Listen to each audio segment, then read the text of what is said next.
The 2024 D23 Parks panel promised a lot of additions for the parks in the coming years. Some of them seemed pretty good, some interesting, and then cars. But it was in the days after that we saw the repercussions from those announcements. The inevitable closure of beloved areas and attractions. One heavily speculated to be Muppet Vision 3D at Disney's Hollywood Studios to make way for a Monsters, Inc. land. Naturally, fans worried. A lot, and rightfully so. The attraction is a testament to Jim Henson's boundless creativity, as it was his final project before his passing and needs to be preserved in some way. Maybe at the Henson studio, or not. And yeah, I can keep harping on about how the parks were never meant to be museums and attractions do need to be closed or changed, but that's not the point of this video. The point is, all those announcements? That's Disney's answer to Epic Universe.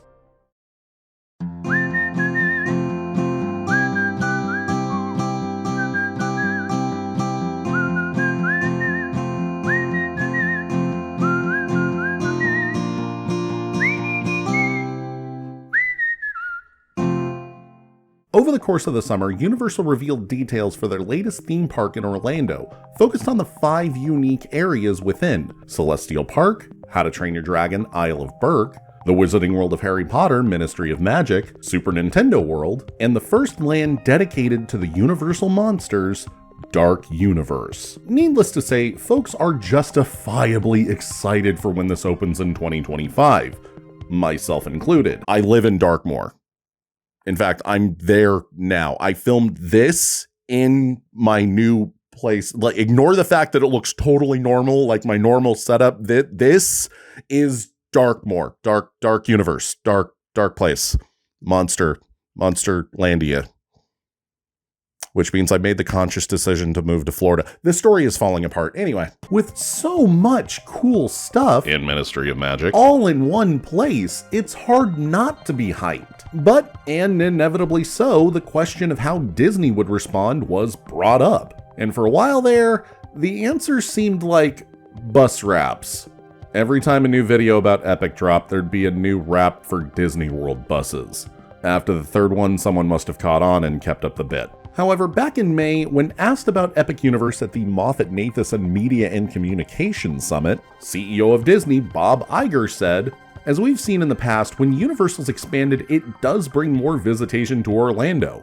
That's fine. We've had competition from them for a long time. I'm mindful of what they're doing, but I'm confident in what we've built and what we'll continue to build. It's not something that should be distracting to us or anxiety-provoking."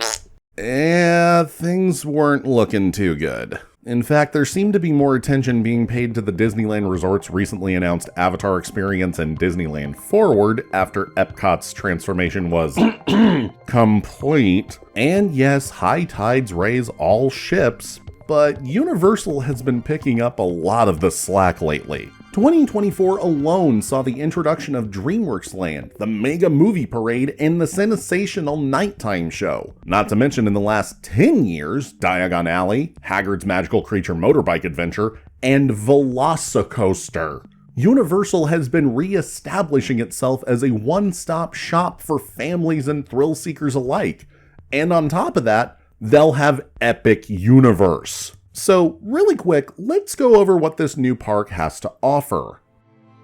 Celestial Park will be the park's hub and boasts serene water features flowing over and around rockwork and beautifully ornate statues. It's where we put the park back into theme park.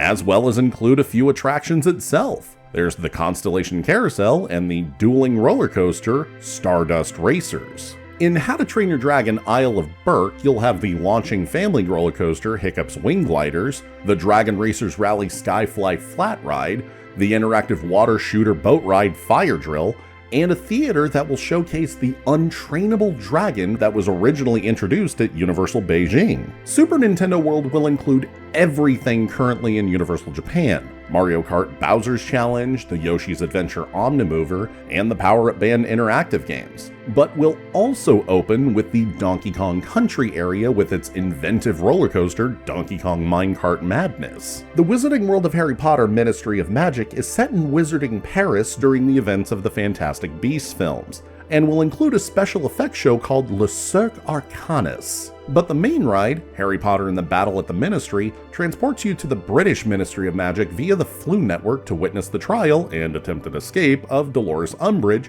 following the events of Deathly Hallows, on a ride system that's a cross between The Amazing Adventures of Spider-Man and Tower of Terror. Finally, there's Dark Universe. Taking place in the village of Darkmoor, there's the Monster Makeup Experience, the launching spinning coaster Curse of the Werewolf, and within the old manor at the back, there's the Kuka Arm Dark Ride, Monsters Unchained, the Frankenstein Experiment. Hate to break it to you, but all of these are proven concepts.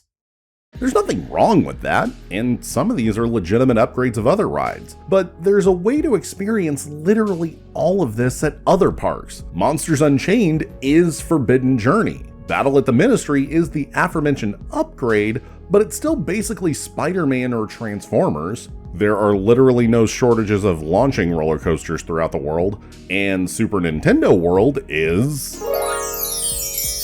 But the true genius of Epic Universe is that it has all of these proven concepts in one park. Not to mention Universal Studios Florida and Islands of Adventure with all of their incredible rides.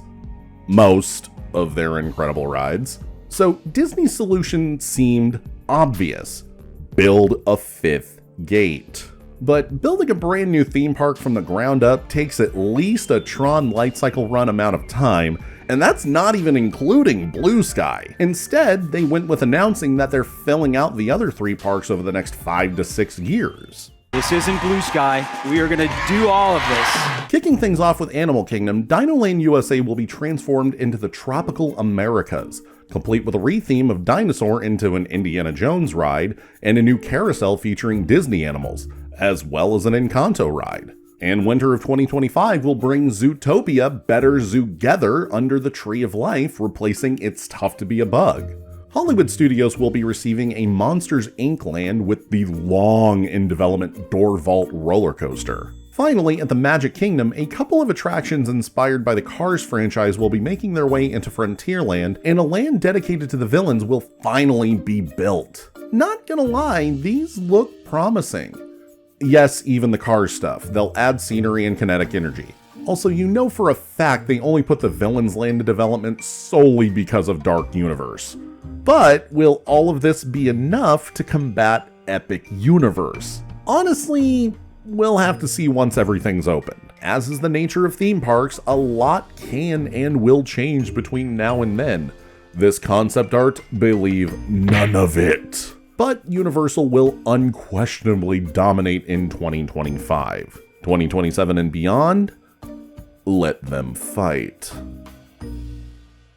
Thank you all so much for watching this month's video. If you'd like to hear me talk more about Epic Universe, you're in luck. I have another video in the pipeline specifically about that park. But if you want to be notified about it, subscribe, click the bell, you know how this works. I also have a Patreon page if you want to go ahead and support me monetarily, along with seeing videos early, like my patrons did for this video. You can see your names scroll by on screen and read aloud by me if you are a newcomer. But for those who give me $10 or more a month, you join the ranks of the Cool Cats Club. That's right, Minecraft sound effect. Members of the Cool Cats Club get all the previous perks, as well as an exclusive live stream every month. And those incredibly generous people are Ashley Hines, Bennett Ballard, Danielle Garcia, David Gansel, Kooky Trails, Lisa Sturgis, Nicholas DePorto, Pander Plays, Tindo the Seal, Tony Goldmark, and Trevor Gumble. Any amount will do. You can cancel anytime or join as a free member and follow me on any one of the social media platforms you see in the description below. I'm far more active on some than others, specifically Blue Sky. Please follow me on Blue Sky. And keep an eye out for videos or posts coming in the following months. Once again, thank you so much for watching this video, And as always, Black Lives Matter, trans rights are human rights, stop AAPI hate, free Palestine, stay safe, stay healthy, like, share, subscribe, all that good stuff, and bonus nachos, kids. I really want to go to this park.